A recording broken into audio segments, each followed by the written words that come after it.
The world of business is changing, and people in the sales field need to adapt to keep up. Customers are getting savvier, and the snake oil infomercial inspired pitches from the days of yore don't work as well anymore. Here are 9 mistakes you and your sales team need to stop making immediately. 1. Talking too much about the offer and not enough about the problem. You have to understand that people buy your product or service only because it fulfills a need or solves a certain problem in their lives. Some salespeople spend a lot of time talking about the benefits of the product or the discount they're offering. This makes for bloated and interesting presentations that leave customers exasperated. Solution. Make a list of the most pressing problems your customer is facing and make your presentation about the ways in which your product solves those problems.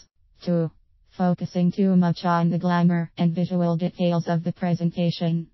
Having a good-looking presentation is great, but too many salespeople get so obsessed with every little aesthetic detail of their presentation that they forget about the content. In any sales presentation, being an active, engaging presenter is as important as the presentation itself. Situations may arise on the fly where you have to tweak your approach to respond to the behavior of the parties who will be influential in closing the sale. Solution. Understand who the influencers are in any room you are conducting a presentation in and calibrate the tone of your presentation to impress them. 3. Skirting around uncomfortable questions. Most relationships are built around being honest with each other, even if that honesty creates uncomfortable situations. Sales is no different. If you are trying to maneuver your way around direct, honest questions, you won't generate a lot of trust in your clients. If you don't get answers to direct questions, you might come away from a failed sale not knowing why things went wrong. Solution. Don't be afraid to ask your clients questions like, do you think this price will work for you? Or why do you think choosing our product over the competition would be a good decision? 4. Delivering a presentation without having a clear target. Whenever you deliver a presentation, you must know exactly what it is you want your client to do as a result of listening to your pitch. Do you want them to add your product to their list of options? Do you want them to buy whatever you are selling immediately? If you don't expect them to buy your product immediately, how soon do you expect them to buy it? It doesn't matter if your customers don't want to do whatever it is you expect of them. What matters is that they know exactly why you are delivering your presentation. Solution. Be confident and clear about your intentions to your clients. Let them know that you understand what their problems are and convince them how your product is right for them. 5.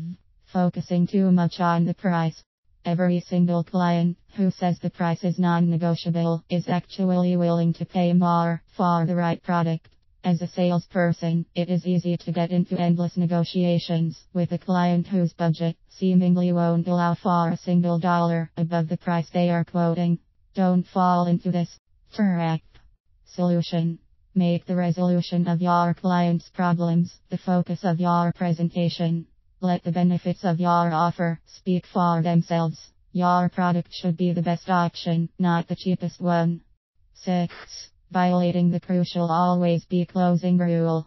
The objective of any sales presentation should be to make the sale as quickly as possible and then move on to the next one. You shouldn't expect to spend several hours every single time you present to a client. In most cases, if you've impressed your clients enough, talking more can ruin your chances of getting the sale. Solution. Break down the content of your presentation into several stages. Each of the stages should complement the information presented by the previous one.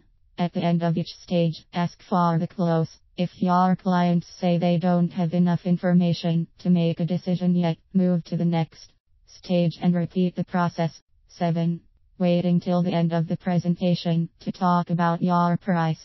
Traditional sales wisdom states that you should build value in the eyes of your customers before you reveal your price to them. This may be true, but a lot of salespeople misunderstand building value as waiting till the end of the presentation. If you don't reveal your price to your clients early on in the presentation, you will inevitably be asked about the price during the middle of it. Even if your clients are very impressed by your presentation, they will spend most of it wondering how much it will cost them.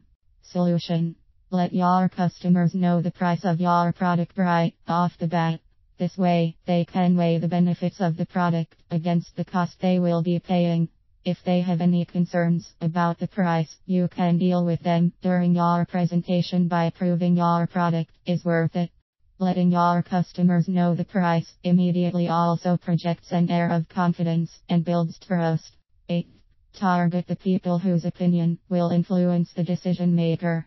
Often salesmen will make the mistake of tailoring a presentation entirely to the needs of the people who will sign on the dotted line.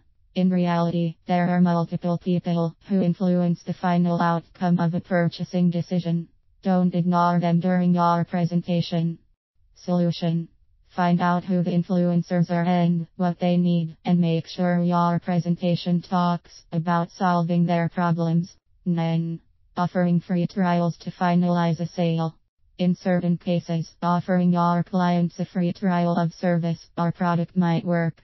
For example, if you have a web-based software, you can offer your customers free trials. But usually, free trials don't work because they are hard to manage and require a lot of follow-up. Plus, by offering a free trial, you are essentially giving your customer the option to not pay for your service after the trial period is over. If they don't choose to sign on, you will lose money. If you don't have multiple sales that have been closed because of free trial offers, it can create tremendous financial stress for your company. Solution: close the deal the traditional way or walk away from the client. In summation, if you aren't seeing enough sales recently, it might be time to go back to the drawing board. Fixing any of the mistakes on this list that apply to you will make a huge impact on the effectiveness of your sales funnel. If necessary, invest in training programs to improve the skill set of your sales staff.